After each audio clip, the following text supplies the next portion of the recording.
Two of the issues I shared strong opinions on yesterday have taken big steps forward today in the right direction. That Queensland border farce banning people from Sydney and from Victoria, a blockage that I said yesterday was cruel, heartless, uneconomic and unsustainable. Well, it's coming down, but not till December.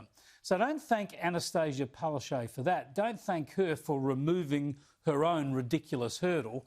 Just book your flights backwards and forwards between Queensland and the rest of the country, catch up with your loved ones, spend your money, and always remember how panicked and thoughtless these state premiers can be.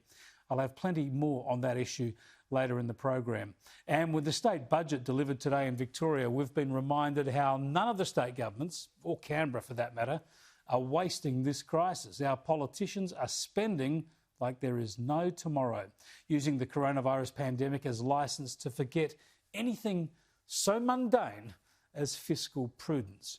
Victorian net debt will rise to $155 billion over the next 5 years.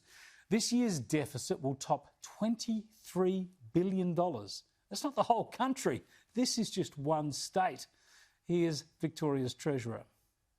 This has been a year like never before, and it demands a budget like never before. Really? All bets are off, are they? Any crisis deserves a measured response, not an abandonment of any restraint, any responsibility. Victoria is spending billions on infrastructure. Some of that will be good. Wage subsidies, some of that might be necessary. Transport, art galleries, public housing and public servants. I mean, all of this will be popular, of course, individually, but is it wise and is it affordable?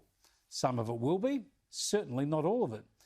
Then there's the sick leave for casual workers to be paid for in the future, possibly by another tax on business.